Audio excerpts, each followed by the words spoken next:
Oh, hey, didn't see you there. I'm Hassan Piker, and this is Bro Tip. This is HBR News number 442. Houston Megachurch shooting, Tucker on kill list, Gina Carano versus Disney, where we discuss the news of the week and give it the Badger treat.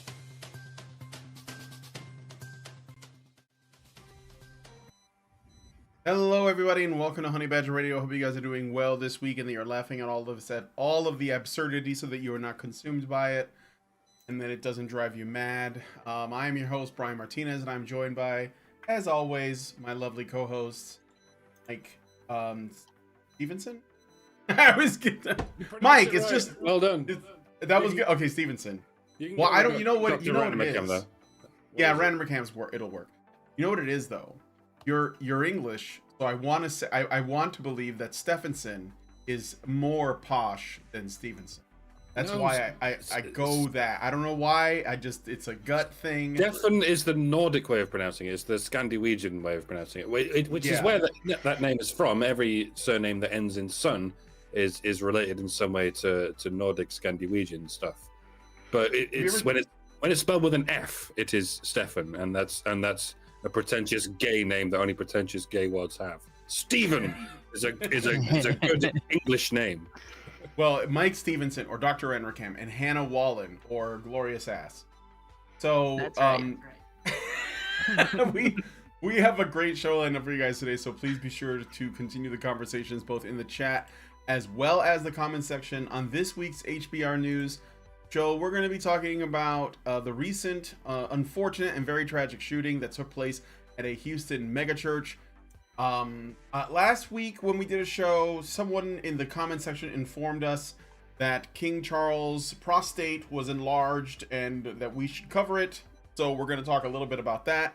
I know the last thing you expected was to come and talk about royal prostates, glands, but here we are. Gina Carano is going to sue Disney with apparently Elon Musk's money and more, so stick around. It's going to be a good time. And be sure to join us afterwards for the patron-only show. So you guys probably heard, because the whole internet knew about it, and no, I'm not talking about the Super Bowl, because I don't know what the hell that's about, that Tucker Carlson flew to Russia and interviewed the Russian president, Vladimir Putin. And this has stirred up some controversy, some discussion on the interwebs, but it was probably, well, not the most viewed thing. That was still a Super Bowl. But it was one of the biggest things people were talking about. And of course, the women of The Guardian had to chime in on this as well. So we're going to be looking at an opinion piece from Margaret Sullivan about this entitled Tucker Carlson's Putin interview. Is that how you say it, Putin? Or is it just Putin? Tucker Carlson's Putin interview. I just say Putin. In Russian, it's probably Putin. I prefer to say Putin, which is French Poutine. for whore. It's like mayonnaise and French fries and gravy, I think. Anyway, Tucker Carlson's Poutine interview wasn't journalism, it was sycophancy. So I guess we'll find out what she has to say. This is actually a common reaction from the media, which basically tells me that there's more to it than meets the eye and that we should probably listen.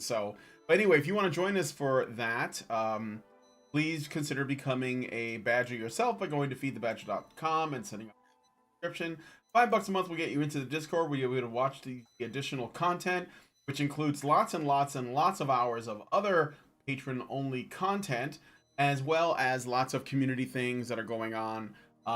Allison has asked me to do like game streams exclusive to Discord, so I'm going to start adding them. We're trying to add more value to it because we have recently lost a couple of subscribers for their own personal reasons, nothing to do with us, and according to Allison, not to do with the economy, because we are assured by Bill Maher himself that everything is fine and I don't see the problem. But yeah, so because of that, we're kind of like such a retard when he doesn't have a script to read from, isn't he? Yeah, that would mean that I don't even know. I like this thing. I don't like this thing. Don't ask any questions. I've been doing this for 30 years. I don't know what I'm talking about. I'm really well paid for that. It's crazy. So anyway, yeah, so please consider becoming a badger by going to feedthebadger.com. Hopefully I will see you there and you can be a part of that, and it would be great. And we do have lots of other things going on. And we also have our monthly fundraiser. It seems like we have to keep that kind of ongoing until we get to a place where it's somewhat stable. So if you could go and support us by going to feedthebadger.com/support. And if you want to leave us a comment without giving Google a bunch of the money, go to feedthebadger.com/just the tip in order to send us a super chow, and I will give you a happy Badger Chan. So anyway, with all that out of the way, let's get into today's stories. So first, we have to talk about this. Now, you guys got the link. I put it through already. To the stories, yeah. Yeah, okay. I sent that through. Okay, so last Sunday afternoon, shots rang out at Pastor Joel Osteen's Lakewood Church near Houston, Texas. An individual wearing a trench coat and a backpack with a 7-year-old child in tow entered the church with a semi-automatic rifle and began shooting. Police officers on the scene fired back, and after the shooting was done, the shooter was dead, the child was critically injured, and an elderly bystander was also injured. The elderly bystander, who was shot in the leg, was rushed to a local hospital where he was treated. The 7-year-old was shot in the head. At this point, it is not clear by who and remains in critical condition in the hospital. The shooter, whose legal name was Janice Moreno, also went by Jeffrey Escalante Moreno, leading some to believe the individual may have been transgender. The rifle Moreno had used had the slogan "Free Palestine" written on the side of it. Moreno also had a long criminal history with arrests for assault, forgery, marijuana possession, theft, evading, and unlawfully carrying a weapon. Moreno's social media posts show the 7-year-old child may have been her son. Further posts show that she was a member of Osteen's Lakewood Church, as well as a donor to it, and that she supported Vermont Senator Bernie Sanders' presidential run back in. This write-up was given to us by Mike. Yes. See, that's why the media put this case in the no pile. There's all sorts of factors and characteristics to examine whenever this happens. The legacy media uses to determine whether to make this front page news everywhere or no page news anywhere in the news. And the most important factor is, can we convince everyone that this was a Trump supporter? If so, it goes in the yes pile. Like that guy who cut off his dad's head and showed it on a YouTube video. He was a conspiracy theorist, you see. He blamed the government for all kinds of things. So we can go ahead with the headline, was he a Trump supporter? All important question mark. We just won't mention that he wanted Trump thrown in jail. This is not important. But on this occasion, we have ourselves a Bernie Sanders supporter. Whoops-a-daisy. I guess we'll have to wait until the next Democrat primary before we bring this one up. All the other factors and characteristics fall by the wayside, as you may have noticed. Was it a man? Was it a woman? The police, in their due diligence, have put hundreds of hours into investigating which pronouns should be used, just to be polite to the shooter. But it's not important. Well, if it was a cisgendered man, it would be important, because that's what the media likes to demonize. But the very idea that they can't tell if it's a man or a woman means it's the very kind of person they're not allowed to demonize. On the contrary, they are the foot soldiers of the PSYOP. Although at this point it's beyond a PSYOP, it's a fully mechanical, fully automatic op. And it's not just the legacy media doing it, it's their overlords at the FBI. Did you know about this nut job ahead of time, FBI? Say the line, Bart. He was on our radar. She was on our radar. Ah, well, what's even my line? Every fucking time, by the way. Does anyone else find it a bit sus that the FBI would even admit that she was on their radar? Like, in the normal course of things, the FBI doesn't have to admit anything. If they told the truth for one day, their world would fall apart. Is there some clause in the law where if someone asks them if a Truny Toon murderer was on their watch list, They have to admit it. But they don't have to admit that they make up the legions of masked glowies calling themselves Patriot Front, who show up every now and again for a photo op and for some reason never get any shit from Antifa. How does that? What kind of genie's curse is going on here? What kind of enchanted game of Simon Says is this? Did you plant the pipe bombs? We cannot answer that. Did you take down the barrier? We cannot answer that. Did you break the windows? We cannot answer that. Did you know about the latest Truny murderer ahead of time? Lol, yes! Sorry, that was our bad. Yuck, yuck, yuck. They're just taunting everyone at this point. Like they didn't even know about it at all. They don't even have a radar. They're just trying to piss everyone off because they can, because they know they'll get away with it. You're being ruled by pathological liars who hate you and want you dead. And by you, I mean the people that they're supposed to be serving. This particular criminal was originally from El Salvador, and Bukele would know exactly how to deal with this sort of shit.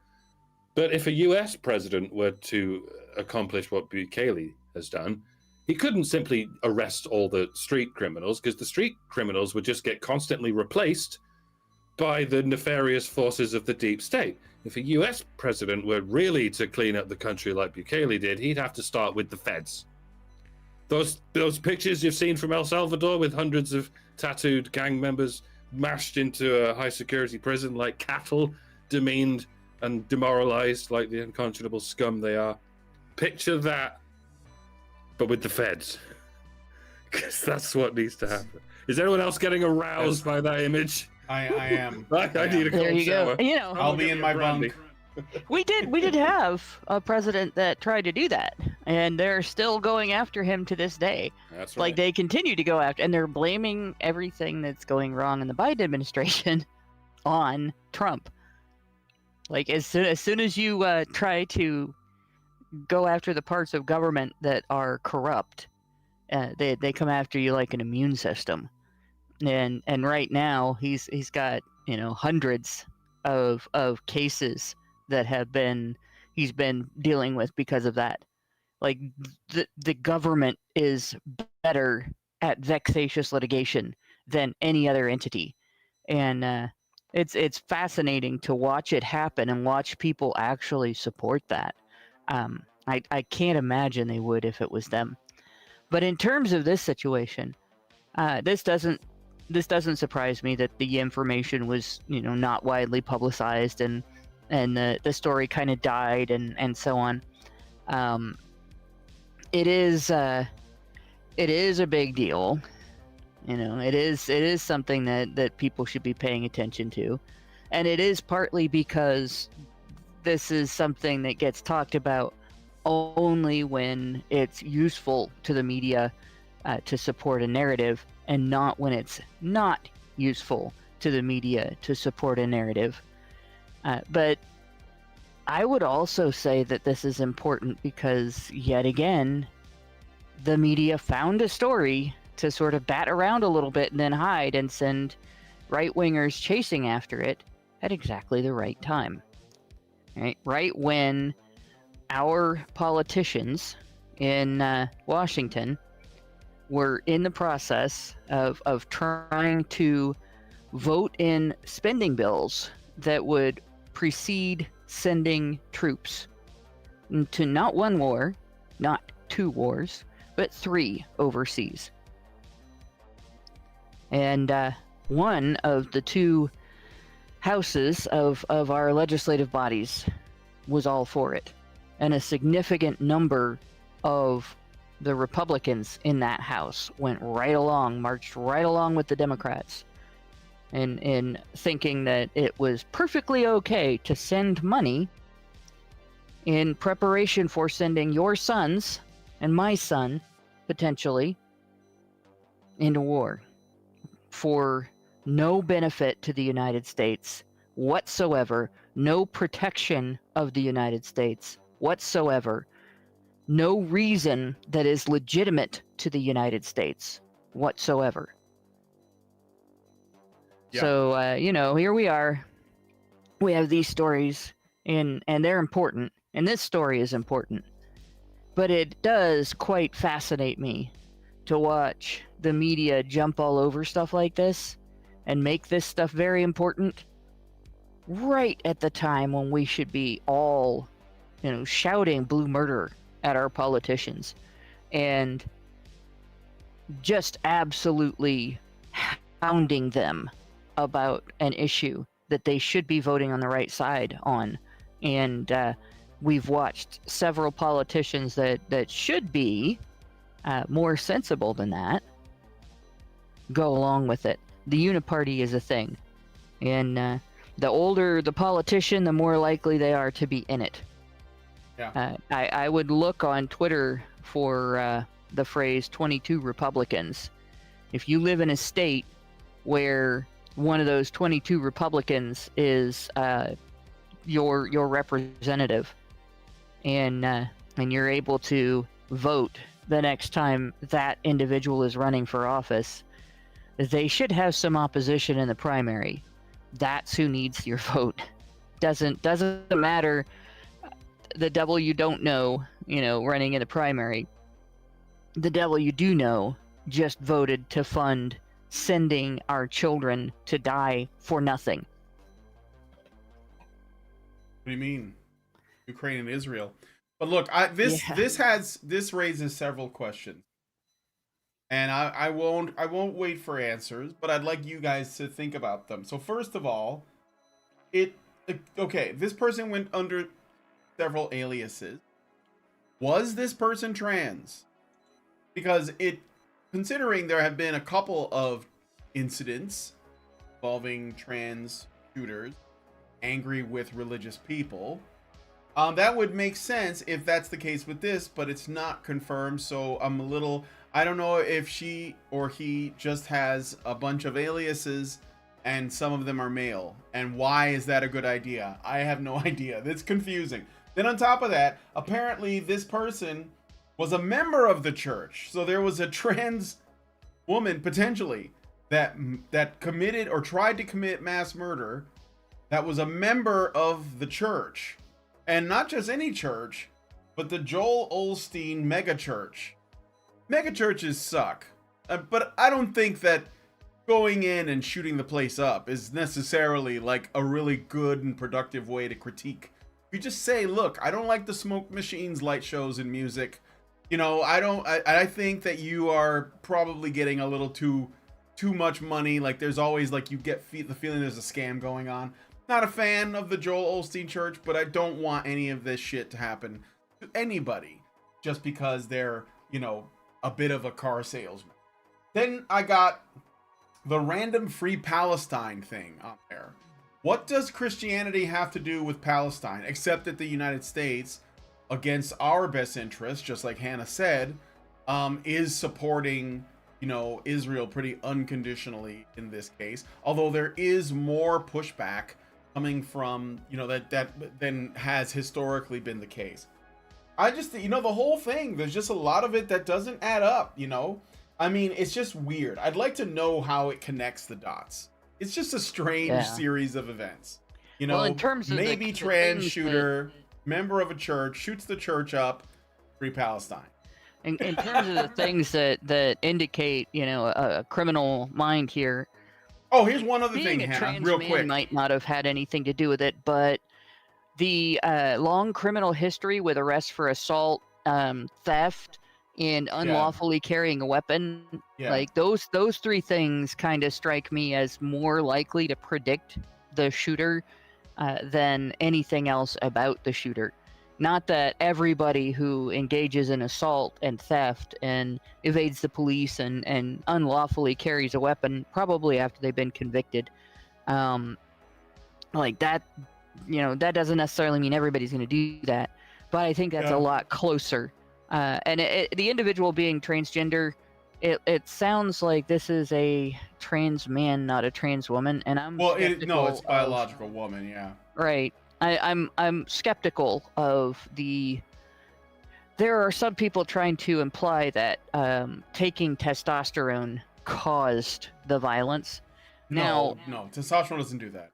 testosterone in a woman's body might not have the same effect as testosterone in a man's body. It's hard to know for sure. I know I've been told I'm higher than normal in testosterone, but that's testosterone that's naturally occurred in my body, right? So it's not the same as taking it. And when you give me steroids, it fucks me up mentally and does make me aggressive. And I watched that happen with my brother. I took a steroid for 20 years called theophylline that when he was on it for a week, his entire personality changed. He's always been a very gentle guy, because he's a big guy, and either you're gentle or you're in trouble if you're a big guy.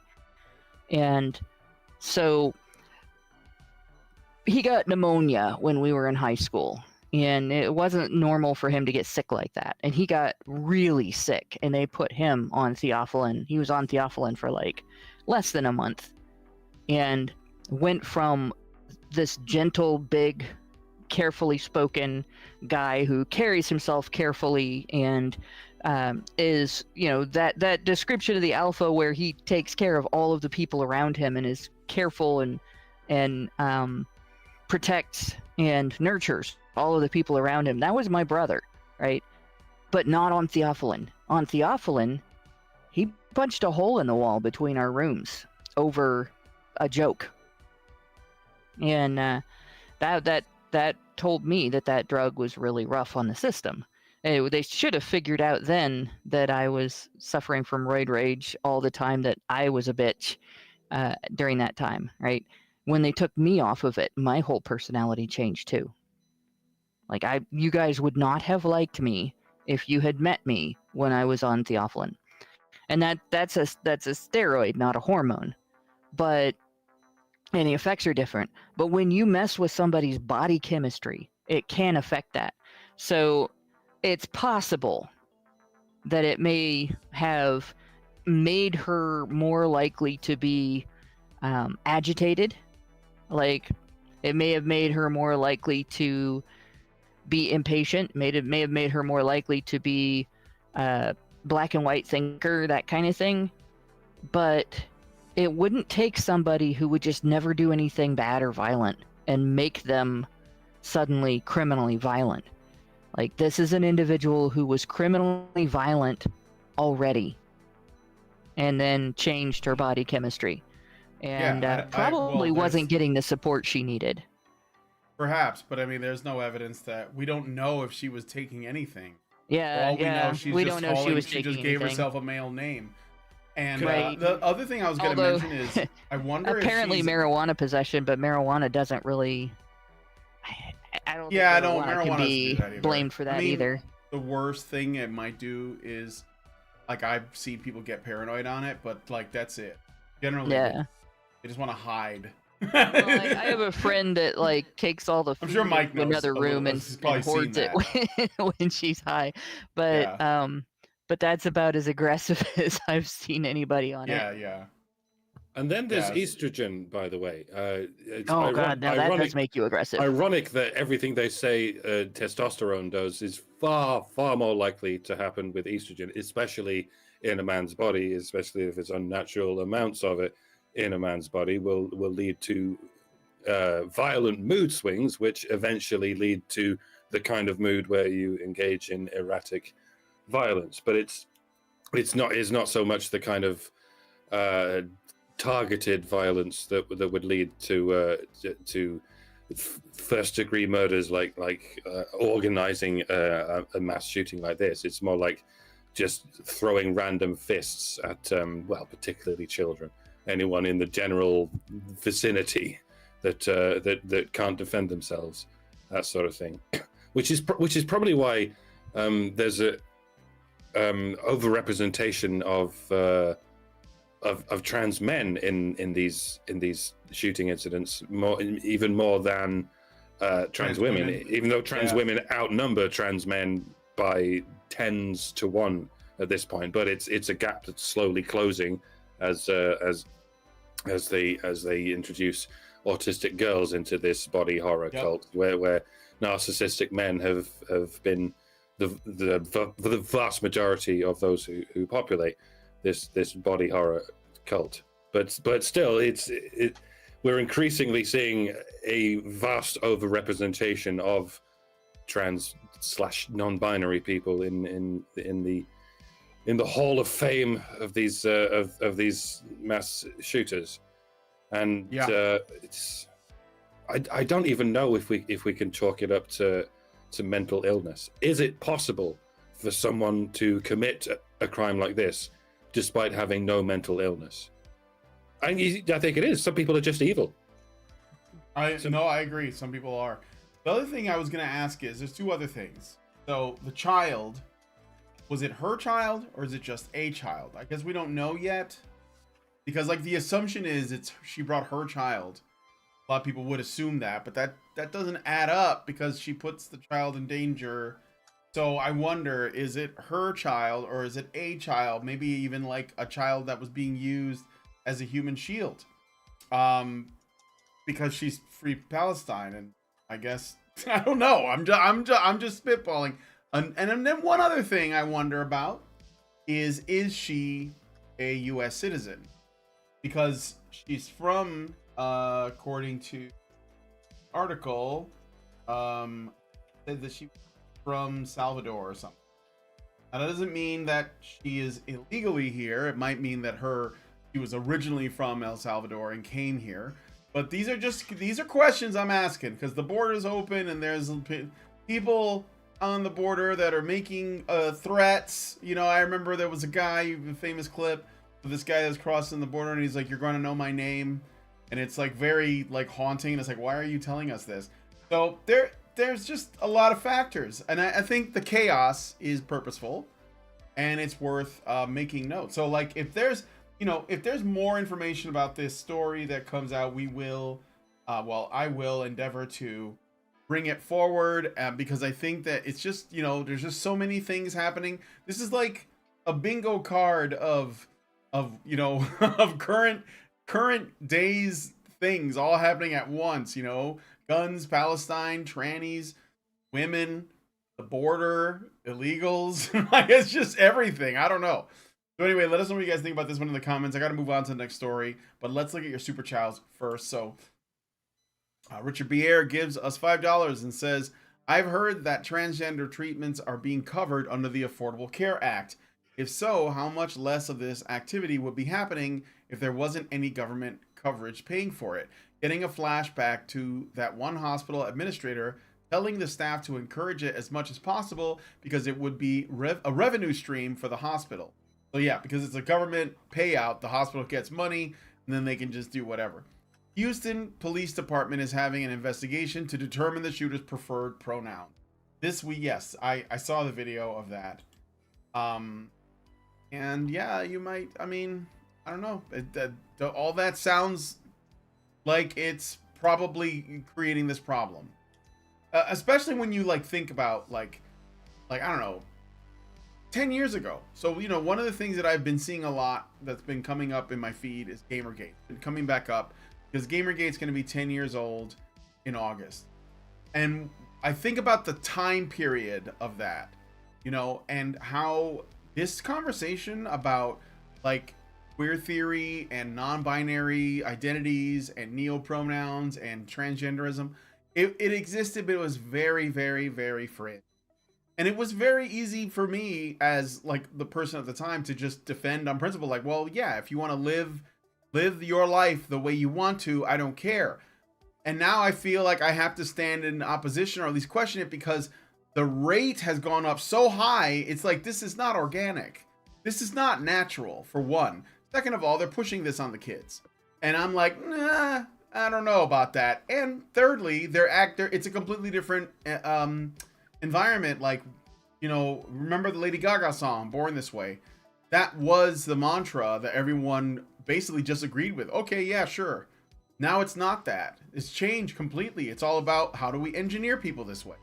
And it's like, well, if you can engineer people this way, then what are we defending? Yeah. So this, I'm just saying it raises a lot of questions. It's a matter of boundaries, right? Yeah. This is an individual making a decision for themselves based on their own experiences and their own interests is one thing. As long as they're not crossing somebody else's boundaries by doing it, making you change your life by doing it, then there's no harm done, and there's no reason to turn around and say, well, you can't do that because we disapprove. That's always been something that goes against the principles of human rights, and humanity has failed at it, at upholding that human rights principle historically. But in the last, I'd say in the last 50 years, we had been making great strides forward in recognizing that. And now, we look at things through a filter of isms and phobias instead. And it started changing in the 90s, and we pushed back against it for a while and made fun of that for a while, and it was all right. It backed off for a while, and then it sort of sat around and waited until about 2012 and then started attacking again. And it's not like it was a new thing to say you can't argue with our intention to cross your boundaries, because if you do, you're guilty of isms and phobias.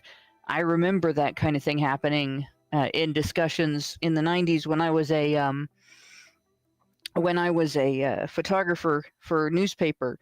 Over there was sort of a rehash of the cases brought by women in the 70s to get into men's locker rooms as journalists, professional journalists, to get into the locker rooms of male athletes, like the male journalists were doing, and interview them in there. And if you disagreed, even if you were a woman disagreeing with men saying no, women should be allowed to go in there, and trying to explain why no, that's actually a bad idea, you were guilty of isms and phobias, right? It was just a smaller list of isms and phobias. But now it's being used to defend everything from reverse conversion therapy to pedophilia, right? And if you disagree, you're guilty of isms and phobias. There has to come a time where we can turn around and say, yeah, fuck you. We don't care if you think we're guilty of isms and phobias. We are still going to enforce these boundaries. You can't cross. You cannot have sex with children. You cannot tell children that they are somebody that they are not. You cannot gaslight children, and you cannot subject them to conversion therapy, even if you like the direction of the conversion, as opposed to when people did it historically to people of your type. Hey, speaking of, do you guys remember Lacey Green's Brawless show? Like MTV paid for it. He was talking about sex positive feminist stuff on there. It was aimed at like pretty young audience. You know that Planned Parenthood just started a series very similar, and it's really creepy. That's all I'm gonna say. Planned Parenthood, why are you so creepy? But anyway, we should move on. I got a couple more super chats and a super chat. So Richard Bier gives us $5 and says, "It is ma'am. All boxes on the forum were ticked, but one, and therefore we could take any action." And then Meredith, I forgot to give. And then Meredith gave us $5 and says, HBR News number 442, Honey for the Badgers. The thing about the trans community is the problem with comorbidities. So you have people with other serious mental health problems being medicated in ways that likely exacerbate their existing problem. And then the trans culture seems to be a form of programming that likely makes things worse. But no, don't talk about all that stuff. Well, then that would suggest that the mental health industry has limitations, and there are things that they can't quite solve for, and there are problems. And that's not allowed because you have to believe the science, no matter where the science comes from. We have gotten to the point now where you can't question the science anymore at all. So, all right. Well, anyway, let us know what you guys think about this story. By the way, this is episode 443. You counted 441 twice. Shit. It's not that important, but it's fucking triggering my OCD. So. Oh, I'm sorry. I didn't. No, it's okay. Like, I was gonna make that mistake. This is 443. That was my bad. So there you go. But thank you, Meredith, for the super chat. And then I got a super chat from Iggy Thunders, and he says, Hannah, I ordered a chicken and an egg on Amazon. I'll let you know. Which one comes first? I get it. Well, don't cheat and like pay for overnight. All right. Anyway, let us know what you guys think about this one in the comments. We got to move on to the next story. This is like a little one, but I thought I would share because so last week we did our show and someone made a comment saying, hey, did you hear that King Charles had an enlarged prostate? You could have talked about prostate cancer on your show. Now, of course, we do talk about male cancers all the time. We do shows basically every day, and subjects that are people's personal favorite things to talk about, like male specific cancers or circumcision. We completely are on board with those things, and we do talk about them, but they don't tend to come up as frequently, or make the news as often as, say, a woman who kills all of her children or something. And those are a little bit more spicy, and we can get into them. So anyway, or like allegations, like a lot of the things that I noticed that we get into on the new show are stories of people who have been, essentially there are allegations made by women against them that are used for financial, social, or political gain. And this happens a lot too. There was a thing I almost did. Vince McMahon. You guys know who Vince McMahon is? Like the owner of WWE the WWE guy. Yeah, he was accused of something. I didn't look into the story, and I know it's been like bandied about, but I haven't, because there isn't like a lot of info except a lot of like, the accusations, whatever. Didn't make it a thing. But we covered that a lot because I noticed that this comes up frequently. We did the thing with Trump, and like these are impossible to validate allegations that make like gigantic news story. By the way, speaking of which, Aiden Paladin, she's a friend of the channel. She hasn't been on in a while, but I think we're still on good terms. She spoke at ICMI 2019. Aiden Paladin put out a tweet today, said that she found the study, or the supposed study, that is behind the claim that feminists make that only 2% of rape allegations are false. And she is like going to make a video about it because it is completely baloney. Like, it's the worst study that she had ever seen. And I was like, yeah, of course it is. Of course it is. And that's saying something, because she's seen a lot of studies. Yeah, she's seen a lot of studies. So we'll look out for that. I mean, I think we've talked about it on the show too, the 2% thing. We've talked about that many times. But if you want somebody to really spurg out on a study, you get Aiden to do it. And so when she does, we'll like, maybe I'll have her on and we'll talk about it. Because I think it's very important when you look at all of the ways that women's victimhood can be used to destroy people, going back like as far back as the Bible. And like, these are important things to talk about. And of course, feminists don't want to. So anyway, let's get into the next story. So King Charles III, age 75, returned to London from his country retreat following a cancer diagnosis. He and Queen Camilla flew to Buckingham Palace from Sandringham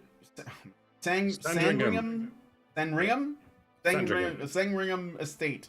The king, undergoing a cancer treatment, will suspend public engagements but continue with state matters. The type of cancer has not been disclosed, and it is unrelated to his recent treatment for a benign prostate condition. So according to the news story, it's not related to his prostate, it's something else.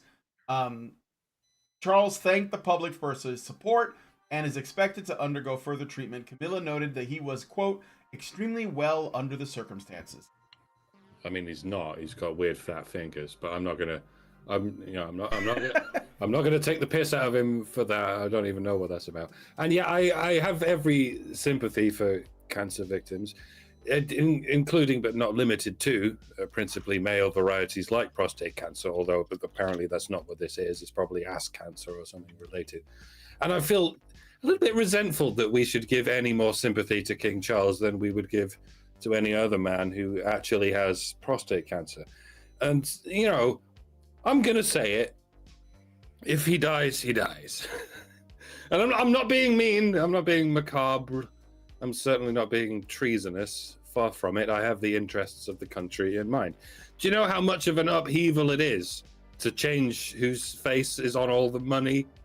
It's not just all the coins and the notes and the stamps. It's all the insignia, all the letterheads, all the official memos, the birthday card you get when you turn 100. It's a logistical nightmare. And I mean, he was going to die soon anyway. If we changed everything to Charles's head and then he died, we'd go, oh, for God's sake, now we've got to go through all that rigmarole again. So it makes a lot of sense to just have a clean break and go directly from Elizabeth II to William V, as it will be next. I like the sound of that. It's like William V. That does sound nice. Yeah, William V. William V. Yeah, and that dude's going to be alive for ages, being prime Gen X stock and noticeably less inbred than his dad. Visibly so. I mean, look, I'm not being mean. This is common knowledge.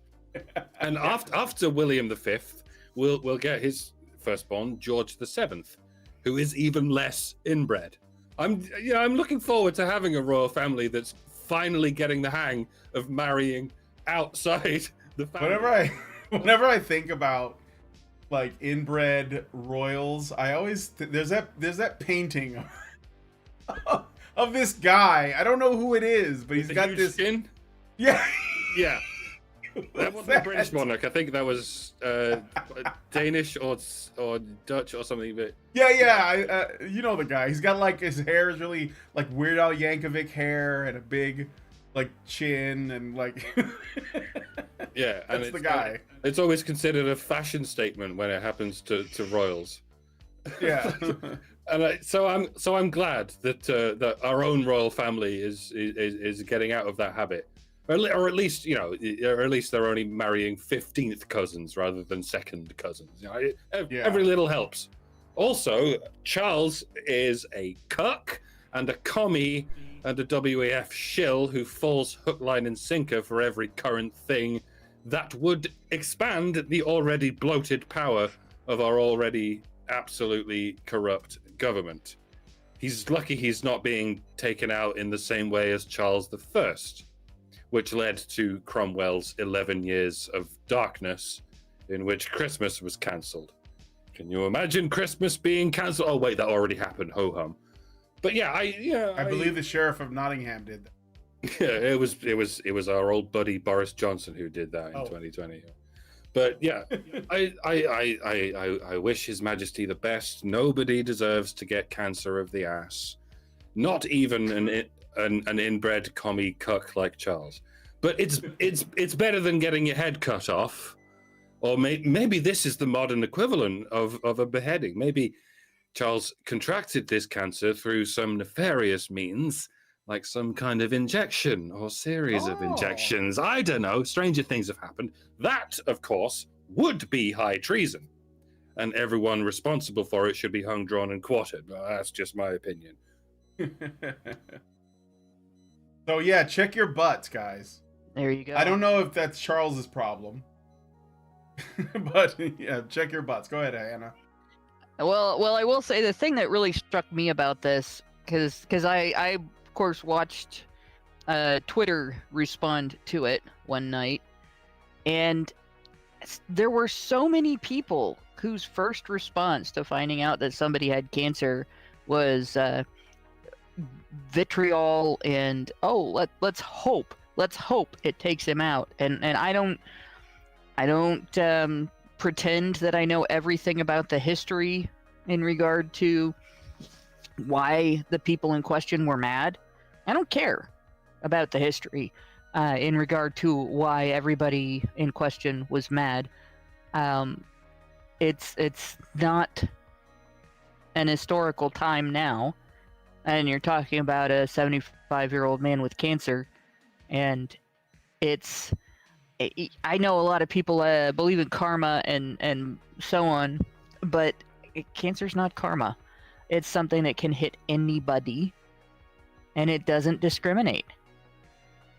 Like, there can be a genetic predisposition. You know, I have I have that to a lot of different cancers, actually, pretty much all of them. But just because you do not like somebody, or just because you are angry at some history in the individual's family, doesn't necessarily mean that you should sit around and celebrate a potential death that you don't even know if it's going to happen or not. It's bullshit, right?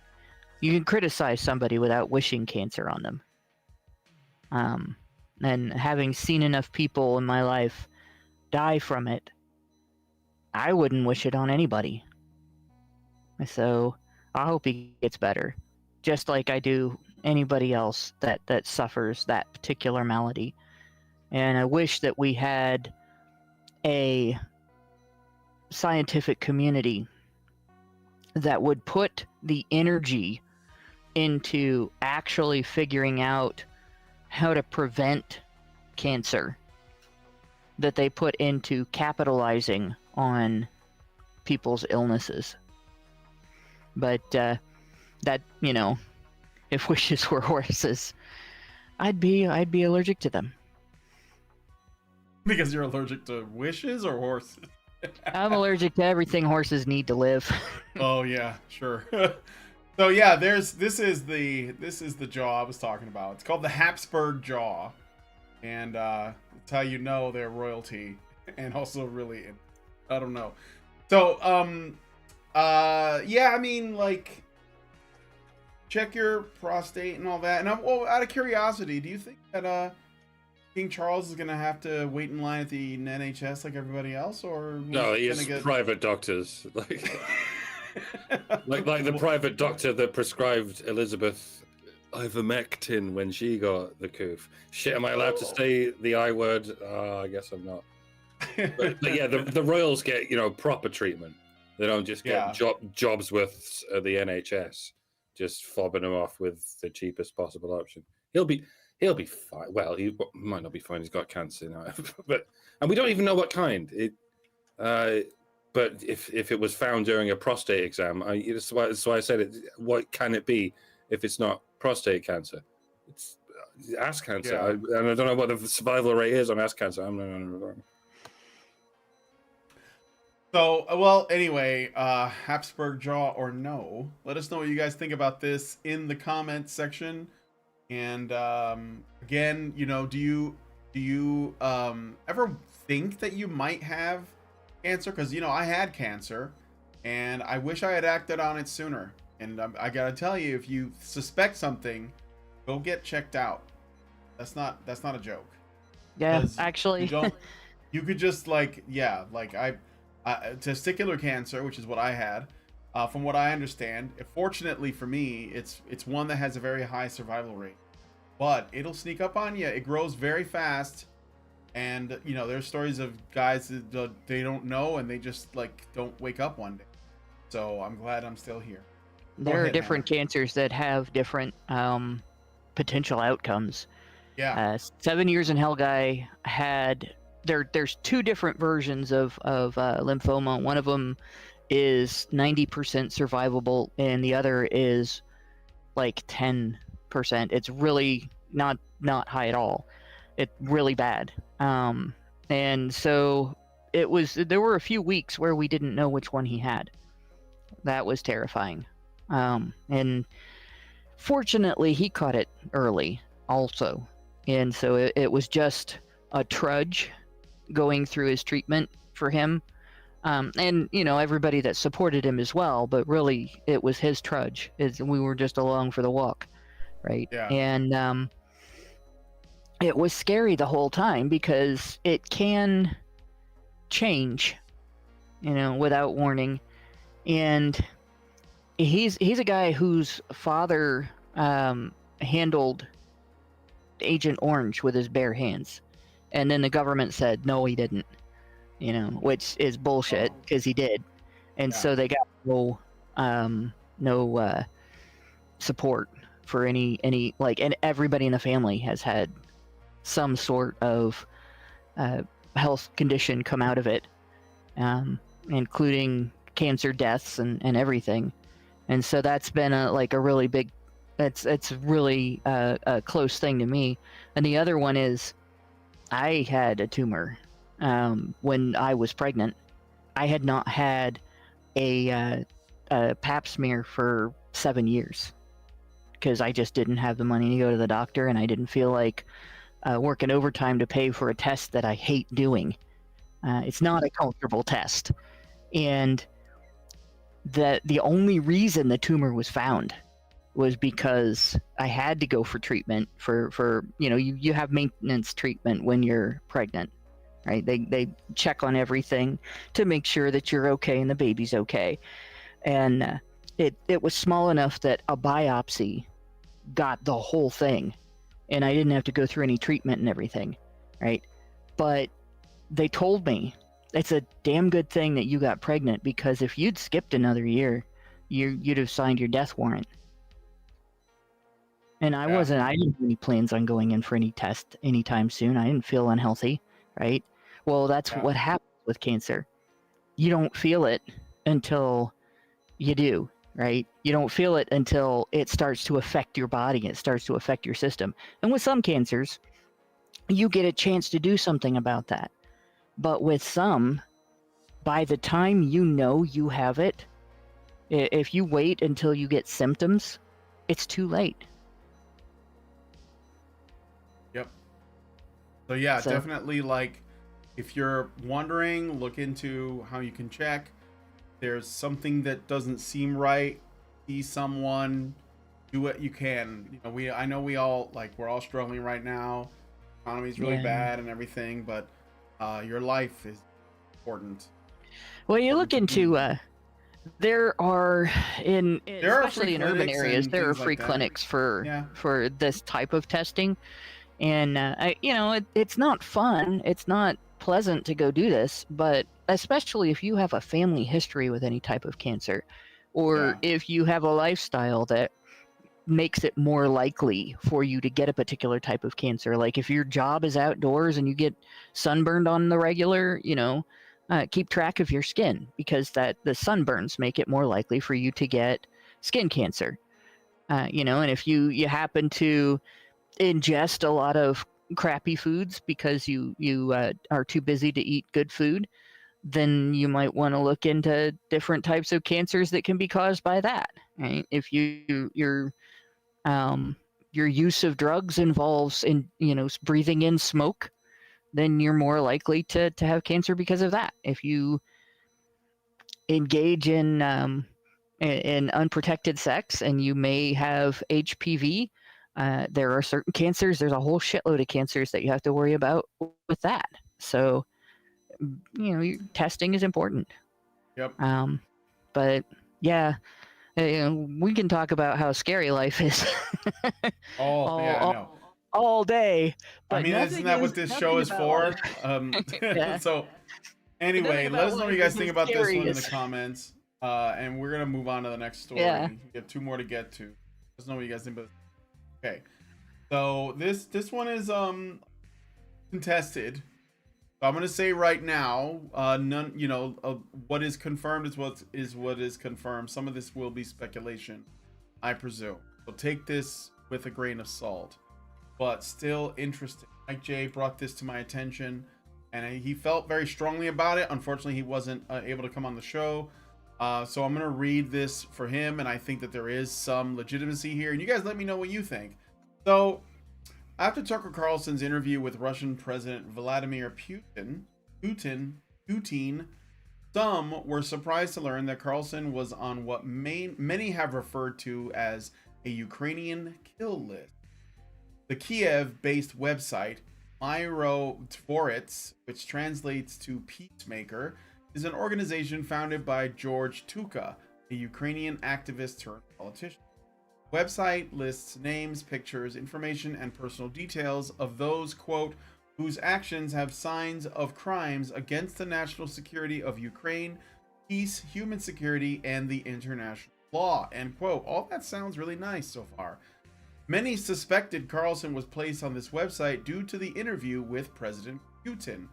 But as it turns out, he had been on this list since June of 2023. Carlson's supposed crimes against Ukraine are as follows. These are the crimes, listing them off. 1. Helper of the Russian invaders and terrorists. 2. Anti-Ukrainian propagandist.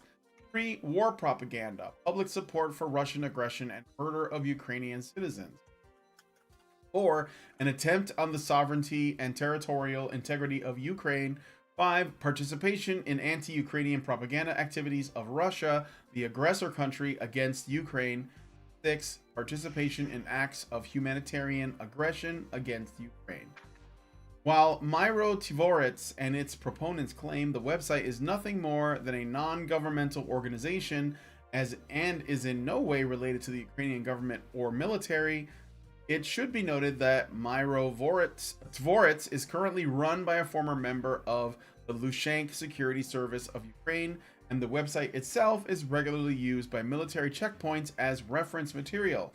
It should also be noted that fellow journalist Gonzalo Lira was also featured on the website before his death while in Ukrainian custody. Yeah, and one other thing I do want to mention too is that I was sent a video of someone that was debunking the notion that this this group, Myro Tvorets, is like a completely benign group, and using the idea that they are an NGO as like the reasoning behind it, or at least part of it. The World Economic Forum is also an NGO, so think of that. I'm not making any claims. I'm just reading the write-up, and I'm putting it to you to think about it. But I think that what happened to Gonzalo Lira, and how that one Ukrainian journalist, correspondent, supporter, whatever, was celebrating his capture, and and eventually his death, and some people that are not involved in that conflict at all were taking pleasure in what happened to him, and the fact that Tucker Carlson reported on what happened to Gonzalo Lira, and when Tucker Carlson made I think he was still at Fox News when he said this, that he wanted to go to Russia to talk to Putin, like right after the invasion happened, to do an interview, or right after the conflict started. I'll just say it that way. And that was before he was added to the list in June. So I think these are relevant details, and I just, you tell me what you guys think. So, and yeah, they're called Peacekeeper, so obviously they're good guys, right? Yeah, it does sound good, doesn't it? Like the Ministry of Peace sounds like such a lovely, jolly thing. And yeah, tell me again how it's Putin who murders dissidents, or is ready and willing to do so. By all accounts, he does, and he would. I don't think anyone's denying that. When Tucker mentioned that no other Western journalist has spoken to Putin in the last few years, a few of them came out of the woodwork to say, well, we requested a visit to the Kremlin, but we were denied. Yeah, and that's probably for the best, because you would have only gone on to create a hit piece that you could hack up in the edit and smear across the airwaves. Putin would have picked up on that, and you would have gone home with a grain of polonium working its way through your nervous system, which could very well have started World War III. I mean, it may very well have already started, but that's the kind of Franz Ferdinand catalyst that can take it from a cold World War to a hot World War. And you'll notice Tucker didn't get assassinated. He went right into the belly of the beast, and he did what he had to do in order to come out alive.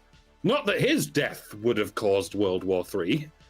Tucker's the one journalist who could have been murdered by Putin without starting World War III, because the Western Uniparty would have gone, good, we're glad you killed him, you saved us a job. We will now proceed to finance the deaths of another 10 million noble bohugs. Do any of you even want peace on the Eastern Front? Bloody silly question, I know, you clearly don't. But would it clearly, would it look, what would it look like if a journalist went on a peacekeeping mission to Russia? It would look a lot like what Tucker did. And yet you're all up his ass like the toilet snake you are. What do you suppose would happen if Tucker went on a peace? Can you imagine if an American journalist went to Ukraine to report on their findings and ask some honest questions about why on earth this war needs to still be going on? You don't even need to imagine it, do you? If you ask Zelensky that kind of thing, do you think he'll get a 30-minute diatribe on the history of his country? No, he'd whip out his manlet micro penis and play you like a piano, and then he'd have you killed. Because he's working for the Biden crime family, and he can do whatever he likes with his conscience and his throbbing bank account intact, at least for the time being, before he gets, martyred. As they say, all is fair in love and war, but need I remind you, we are not at war. Tax money is being stolen and laundered to a faraway foreign government under the auspices of someone else's war, stolen and laundered by an unaccountable mob of liars and thieves who, under any other circumstances, you would not trust to look after your pet rock for a weekend. But you think they're telling you the truth about this? And while they are facilitating the mass invasion of your own country, you have the nerve to act like you suddenly give a shit about patriotism in outrage against two men having a fucking conversation. I don't even know who I'm yelling at this point. Whoever it is, they're probably not even listening, which is probably for the best. They should feel bad about that. It's an interesting name that the website has, and immediately made me think of an historical name for an historical gun, and I had to look it up. So it's the Colt Single Action Army, also known as the SAA, yes, Model P Peacemaker, or M1873. Yeah, that's a Revolver Ocelot's gun from Yes. Metal Gear Solid. Nerd reference. And the thing is, Nanomachine, son! Just because you deem something peaceful doesn't necessarily mean your use of it is peaceful. It may create peace when you're done with it. Well, it's because your enemies are dead. In the sort of Teddy Roosevelt walk softly and carry a big stick. And carry a big stick, yes. Yeah. Except for this was walk softly and carry a boomstick. Yes, and that's another nerd reference. But groovy. But this sweet baby was made in Grand Rapids, Michigan. We, looking at this, obviously you can tell that this is not peaceful. And he's not supporting the making of peace.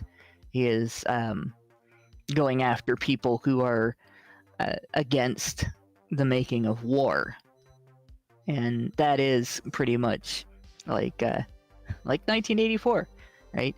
We're looking at newspeak in action, the making of war being supported by the label making of peace.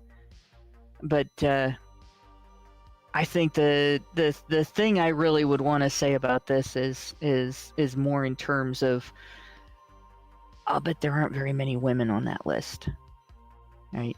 Oh, and yeah. I'll bet if you look at the list of journalists like Tucker Carlson, who is a very courageous man because he tells the truth, and telling the truth always takes courage.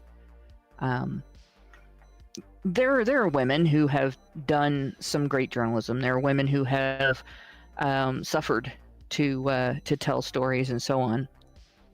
But there aren't very many of them who end up on a list like this, right?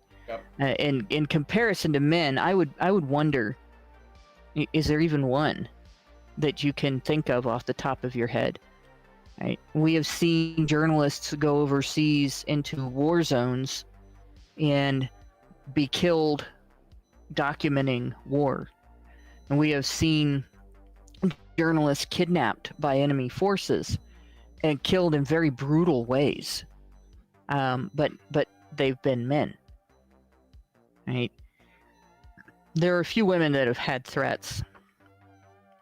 Then there was at least one woman who it's been reported, and I think there was video to prove it, that she was assaulted and gang raped, but not killed, right? They let her live.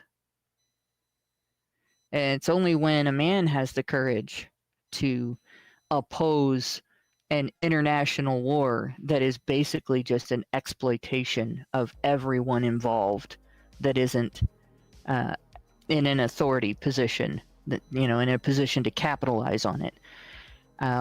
It's only then that you see this level of death threat. Yeah. Oh yeah, for sure. And I didn't know that he was on this list before the interview. Yeah. But yeah, well, it takes a lot of April courage. of 20. Let me go back to the thing, because I think April of June 2023. June of 2023. But I think that he said he was planning to talk to Putin well before that. So he was probably added so that it was known that he wanted to go before, well before June, but he wasn't able to because I think that Fox, because at the time I think he was working at Fox, and Fox didn't want, because Fox is also, they're all the same club really. So he was like, well, fuck it, I'm gonna do it myself, and so he head and did it. Yeah. And you know what's funny too is that the Uniparty was they wanted to ban him from coming back into the country. Like when he went, I don't know if he made it back. Well, I guess he could just go to the southern border and walk through it, but like meet up with the Chinese and the Africans that are like finish up with. Yeah, the thing I wanted to finish up with though is and that really stems more from finding out that he already had a death threat from that area when he went into that area.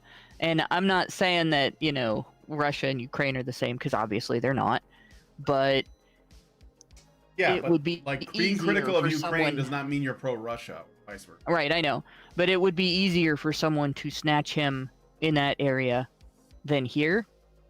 Mm-hmm. It would be easier for them to get him into Ukraine from that area than from here, right? If they had wanted him and had any capability of going after him, that would have put him in the worst position right there. And yeah, our own assholes over here trying to keep him from coming back to his family, that's a big threat too. Yep. Imagine being exiled from the country when your wife and children are here, and you can bet they would not have let them out. For sure. If he was exiled somewhere, you know, however you feel about this story, because I was told he would have been separated from his family. Yeah, I was told. So there's a shitload of courage involved there. Absolutely, got balls of steel. And so I think that it's worth knowing that this is out there. I don't know how true it is, but the reactions they say plenty anyway. You know, so. And being critical of Ukraine and the way that Zelensky runs things, and I think there's a lot to criticize, that doesn't mean that you're pro-Russia, just like being critical of Israel doesn't mean that you're pro-Gaza or Palestine. It just means that, like, things are not as black and white. This isn't He-Man versus Skeletor. This is, like, real life, and things are messy, you know? So, and I think that, like, if somebody wants to get a little bit of clarity, because the media is not going to give it to us, already know that, Tucker's like, I'll go over there and talk to him. Well, then, yeah, let's do it. Like, I mean, I don't know, like, how much. Well, I saw the interview, and I got the history lesson, and it was kind of interesting. Like, I watched a video about it. That was a really interesting history lesson, actually. It was. Like, it sort of gives you an idea of just how, like, you know, how prepared he was for this talk, and he wanted to get a lot of points out there. because he probably didn't think he was going to get a lot of other opportunities to say what he felt about things, give his perspective, and Tucker gave him that. That is good, and I think that what we are told about Russia is probably not even close to the reality. I mean, I don't think that we're getting all the info. And I think the same is true of Ukraine. I think the same is true of Israel. I think the same is true of Gaza. I think the same is true of China and Taiwan and all these other places that are basically just like starting to heat up a lot. So it's good that if we're going to be putting our money into it, we should know what the hell our money is going. I also listened to the interview, and I got to say, I didn't find it interesting. I found it dull and boring, especially it needed like animation. Plus, a lot of it smelled like bullshit to me, especially that shit about Poland. He talks like any other politician talks. He's like, well, not like ours. well, no. He made whole sentences and used big words with 3 syllables. But it's still the basis of it was, we didn't do nothing, we only do good things. I know. No, I don't have any evidence. Fuck you. And it's still he is still ex-KGB, so I'm not going to believe him any more than I believe any other politician. But that's the point. I'm an equal opportunities fucking hater of all politicians. I'm like, so don't come at me like I'm a Putin apologist. I'm not. I think they're all dickheads. We'll say this. I told you so. Again, like when we first started hearing about the conflict and we first started getting criticized for not taking a particular side, and we first started, discussing why it was imprudent to take a side in the conflict, I pointed out the very thing that Putin cited as his reason for Russian aggression in this instance, and that being the expansion of NATO after they promised they would not expand into that area. And I got a lot of flack from people who basically were on the Putin is crazy and that's not the reason bandwagon that was mainstream establishment propaganda. But I turned out to be right on that. That is exactly what he said, and exactly why he engaged in aggression at the time that he did. All right. Just saying. Yep.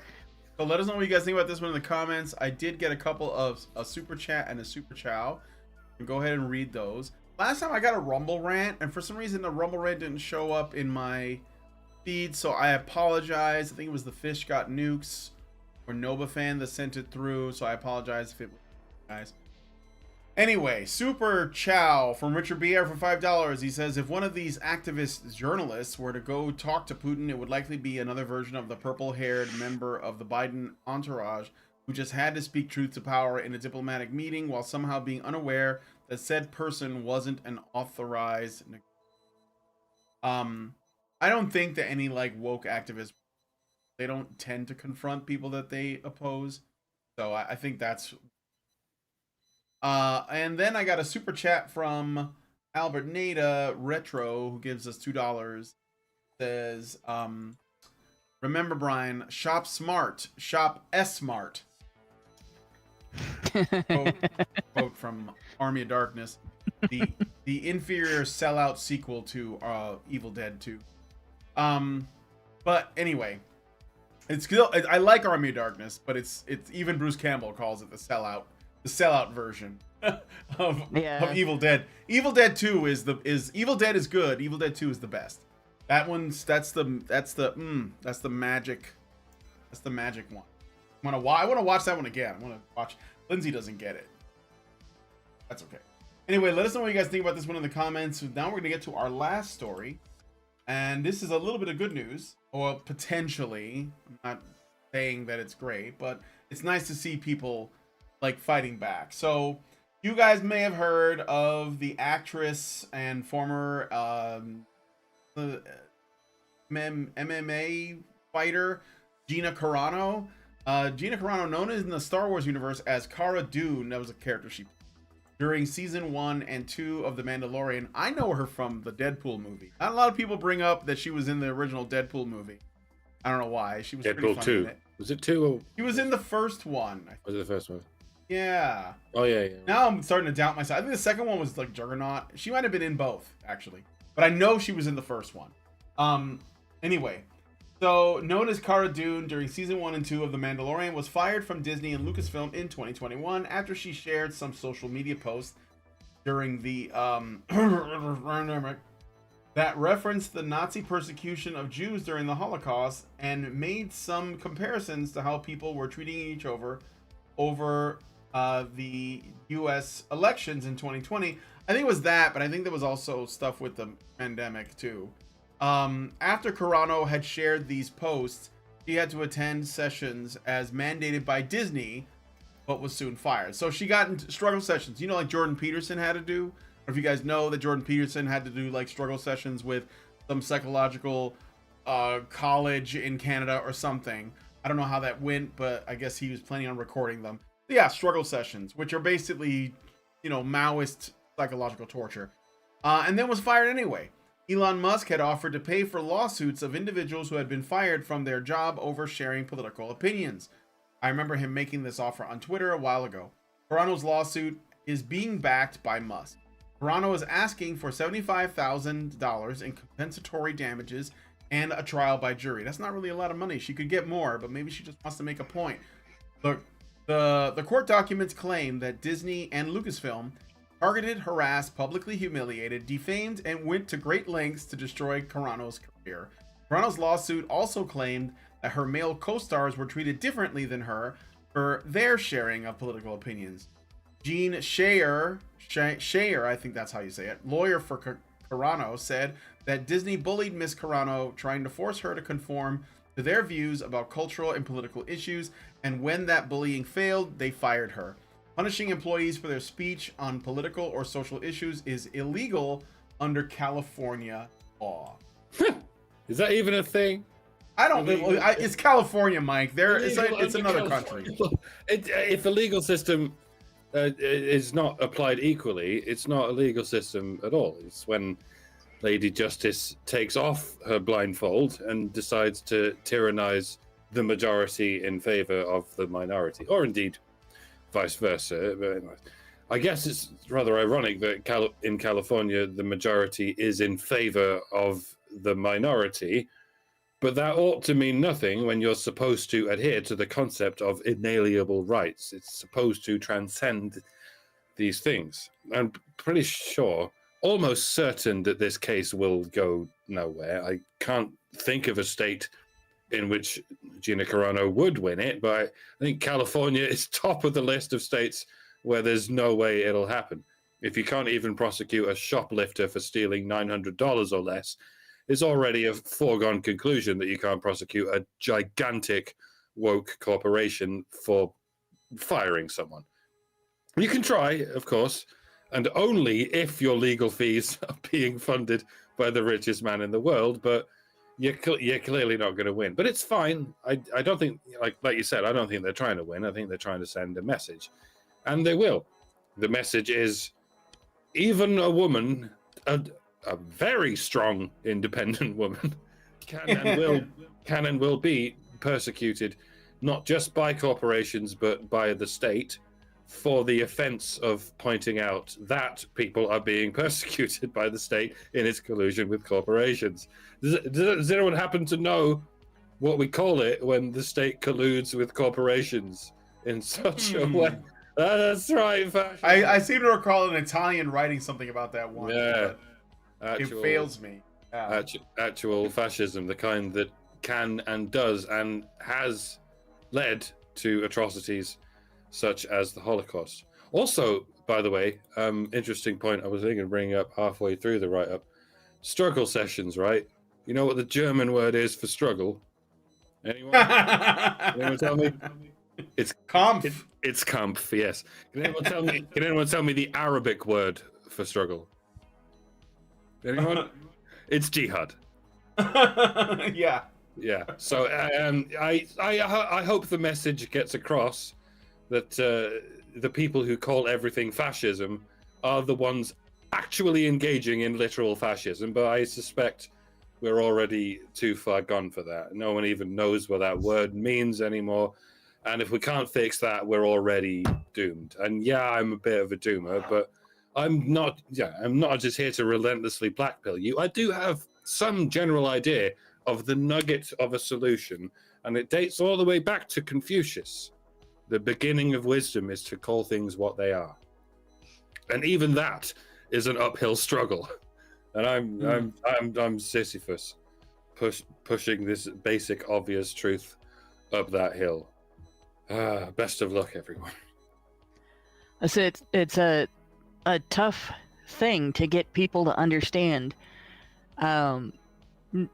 When people refer to past genocides, and they're not like she referred to the Holocaust, but the Holocaust is one of many instances in which there has been government-sanctioned mass murder of large groups of people, either because of their immutable characteristics or for political or religious reasons.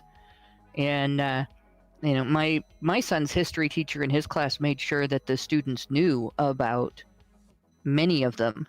And one of the things that my son, because my dad was always very much a student of history and would talk to him about stuff, the class was asked to name different genocides that have happened during history. And most of the kids, they all knew about the Holocaust. Some of them knew about another one or two. People knew about the Armenian genocide because it was controversially discussed a while back on social media. But I in discussing it with the teacher at a later point, I found out of everybody, my son named 10, and that was more than I knew about. Like, he looked into it when he found out that this happens and got very interested in, this is a pattern of human behavior throughout history. What actually leads up to it and everything. And when I made an HBR talk opener about this a while back, he pointed out an individual, and I would have to look up the name. It's not somebody that I knew of before my kid mentioned to me the name, but there's an individual who has studied this significantly, like extensively, and done a lot of writing about the pattern of behavior that leads up to political mass murder by government powers. And we're in it. She's right, we're in it. We are in the middle of it. We're actually approaching the end of it. We're approaching the part where people go from being demonized and isolated in society and being acceptable targets for violence committed by citizens to the state violence beginning. People being locked up. And it's already started to happen. There are people that have been locked up for political statements in the United States, for instance. There are people who have been not just locked up for political statements, but who are being accused of high crimes for being in locations where political statements were made, or for making political statements in association with the particular incidents of political statement that were demonized and criminalized.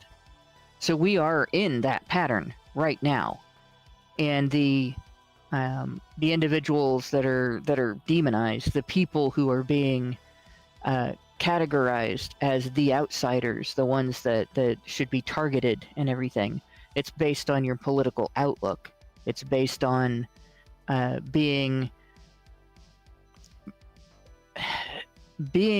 anti-communist, being anti-SJW, being essentially an independent individual with independent ideas being meritocratic, right? Being capitalist, and that's happened before in pretty much every country that's been taken over by communists. So it's a very serious fight that she's fighting here. One of the support polls, I guess you could say, for the tent of persecution that is used to support future government violence, future mass murder, is getting people's employers and organizations that people rely on for aspects of their lives, things like your churches, your support networks, any organization that you rely on for, say, medical care, insurance companies, banks, and so on, to exclude you because of being a member of the targeted group. Right? And it's interesting, she's describing it as they targeted, harassed, publicly humiliated, defamed, and went to great lengths to destroy her career. That is the pattern. That is the behavior. So this may seem like a minor thing to a lot of people. Well, this woman was treated badly because of her political perspective, and she's suing. And, so it's a slap fight between the employer and the employee, but it's not. She is trying to knock down a very big support pole in a very big tent, under which terrible things will happen if the people do not fight back. And this is the way. So I hope she wins. And obviously, this may end up going to a higher court and a higher court and so on. But in the end, I hope she wins. Because if she doesn't, it establishes that this can be done to people. And that would be a bad precedent. Yeah, well, I think that, so I'm looking at the chat, and Meredith G said in the chat, and I know that she knows her shit because she's the top G. She says the 75K is a minimum that gets her case into federal court. It is not all she is asking for, given she lost a few million in income from the series that was canceled, which turned out to be garbage anyways, but I don't know if that was because of her, but I think it's the writers. And then she says winning doesn't always mean by jury. It can be a settlement. If she can get to discovery, that's a win. And I think it does send a message. Besides, I wouldn't be surprised if she had more people behind her in terms of like fans and supporters than Disney does. Because Disney has they've shit on their fan base, and they've been losing money. Did you know that a new movie came out? I just found out today that this Madam Web thing came out. Nobody watched it. Like they're not doing well. They are not doing well. So, but anyway, I wish her all the luck in the world, and I'm behind her. And yes, at the very least, even if it's only a symbolic victory, I'll take it. People just, remain vigilant, support people that you like, support people who like you, and that's it. I mean, I watched the original 1977 Superman movie, and it still holds up. Fight me. So, and it's got everything. I really hope that court proceedings get filmed. Because that was I'd love that. That was really what turned everything in the Carl Rittenhouse case and the Johnny Depp case. The Johnny Depp case, yeah. I know it's not the case in every state. I think it's the case in fewer states than it isn't. But they really, in our own interests, they really ought to broadcast such proceedings anywhere where it's legally possible to do. And if not, they should change the law so that we can see what goes on in the courtrooms, because otherwise it's just left to the legacy media to relay all this information to us. Yep. Whereupon they remove everything they don't want us to know, and they exacerbate everything they do want us to know, and we never find out anything resembling the truth. Fucking broadcast everything that goes on in court. Everything. Why the fuck not? I mean, why not? Who's it hurting? Other than the fucking legacy media and the Uniparty. Agreed. Yep, agreed. So, anyway. Yeah, so Merici says that Carano was actually under contract for a spin-off show for her character. That's how popular that character was on The Mandalorian. And she was very popular with fans. So the firing was extra. Well, I don't know. I think I support her, period, okay? Gina Carano's the shit. But anyway, we're going to go into the patron show now. And we're going to be looking at this article from The Guardian about Tucker Carlson's Putin interview and how it wasn't journalism. It was sycophancy. Which, of course, if anyone knows what a sycophant is, it's the journalists over at The Guardian. So they'll probably have a really good idea of what that looks like, which means they can identify it in others. So if you guys want to join us for that, please become a badger. Go to feedthebadger.com and set up a monthly subscription. $5 a month will let you watch all of the additional content, including all of the content that we've done in the past. You can, I think that there's like a Ragening that's going to be going out soon, and Allison's been showing that off, so you guys can see that early, and whatever else she's got cooking. So please consider doing that. Again, that's feedthebadger.com to start a monthly subscription. All right. So thank you so much for coming on the show today. Thank you, Mike and Hannah, for joining me. If you guys like this video, please hit like, subscribe if you're not already subscribed, hit the bell for notifications, leave us a comment, let us know what you guys think about what we discussed on the show today, and please, please, please share this video because sharing is caring. Thanks so much for coming on today's episode of HBR News, and we'll see you next Tuesday. Are machines, dude. Okay, they are literal machines. They are talking point machines. They are impossible to fucking deal with, especially if you have like a couple dudes who have good memory on top of that too. Holy shit, you're fucked.